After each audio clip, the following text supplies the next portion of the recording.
Il était une fois un village près d'une forêt dans laquelle vivent plein d'animaux, et notamment un troupeau d'éléphants.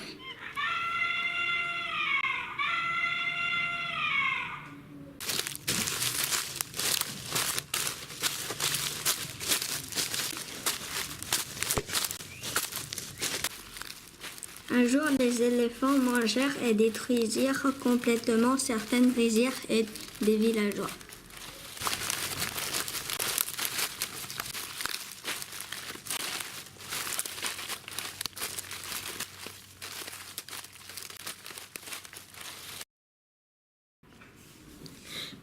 Quand un des villageois vit son champ dévasté, il s'effondra. Comment cela a-t-il pu se passer? Le riz poussait tellement bien, mais maintenant c'est fini. Qu'allons-nous manger? Les villageois étaient en colère, ils préparèrent leurs fusils. Le jour suivant, les éléphants arrivèrent dans les rizières. Les villageois entendirent le bruit des pattes cassant les tiges de riz. L'un d'entre eux cria « Tirez !»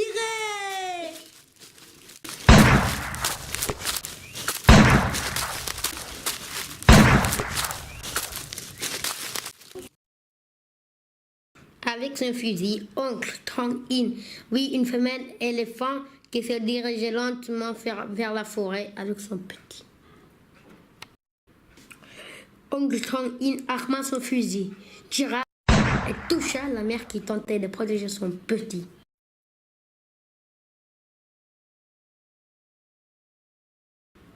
L'éléphante pleurait et pleurait, inquiète pour son petit.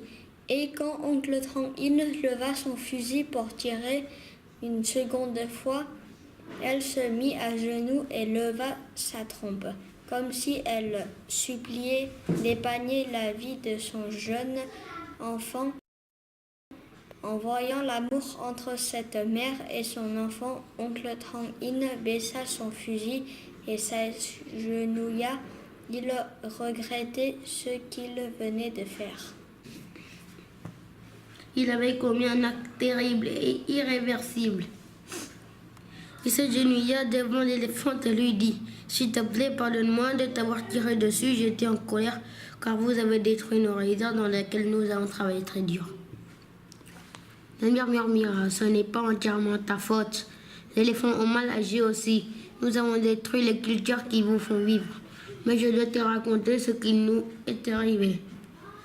Nous avons été forcés de manger et détruire vos cultures. Nous n'avions pas d'autre choix car l'homme détruit nos forêts et coupe les arbres. » Oncle Tong-in réfléchit un moment et répondit « Maintenant je comprends pourquoi vous avez fait ce que vous avez fait.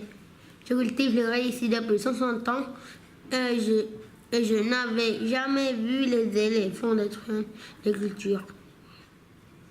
Oui, nous les éléphants, nous vous avons souvent aidé à porter des choses lourdes et à vous défendre, c'est vrai. » L'éléphante fit promettre à oncle Tong-in de sensibiliser les autres humains à la protection de la forêt. Elle lui fit également promettre de s'occuper de son petit jusqu'à ce qu'il puisse se débrouiller tout seul. Elle ferma lentement les yeux et mourut.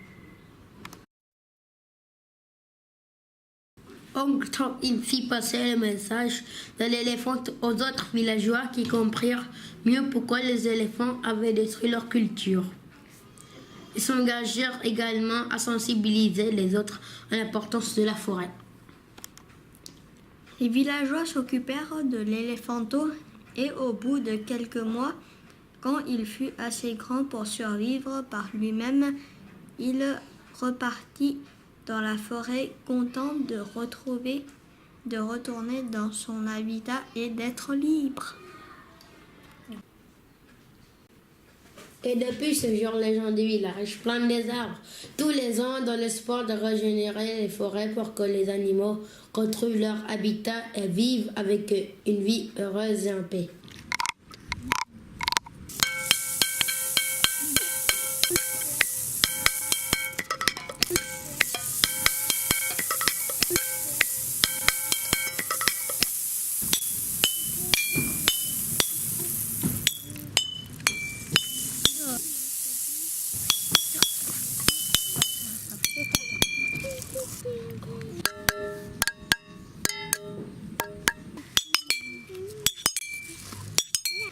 petit éléphant a de nombreux amis. L'ourson, le petit crocodile, le petit tigre,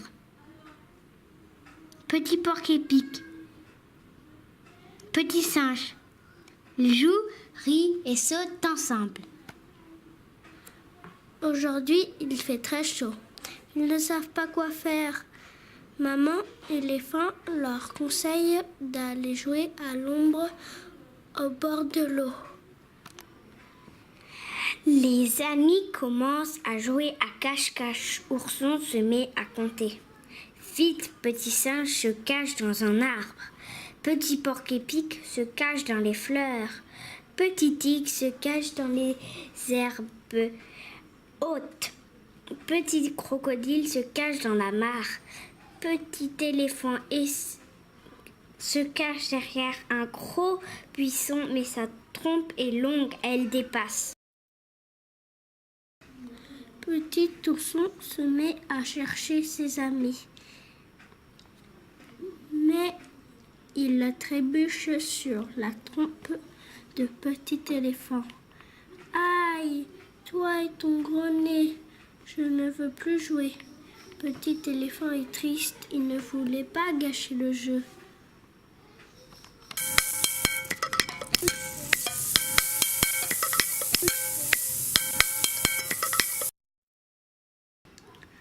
Petit porc-épic a une idée. Il se met en boule et les amis se mettent à jouer à la balle.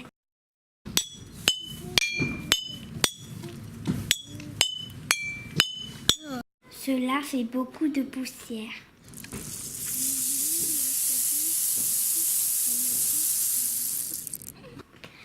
La poussière monte dans la trompe de petit éléphant.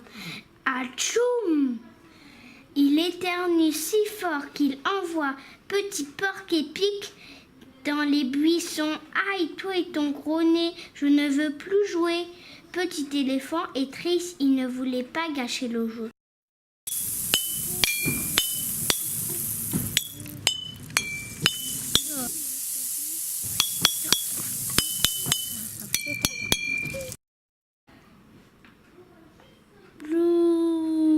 Ma trompe est trop longue, elle gâche tous nos jeux. Maman éléphant vient consoler petit éléphant. Elle a une idée de jeu. Que la mare est ennuyante, on ne sait pas quoi faire.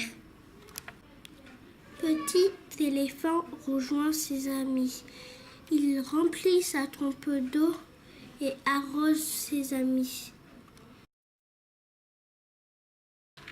Ta trompe est super, géniale, fantastique, crient tous ses amis. Merci tous mes amis, maintenant je suis heureux comme je suis, même avec mon gros nez.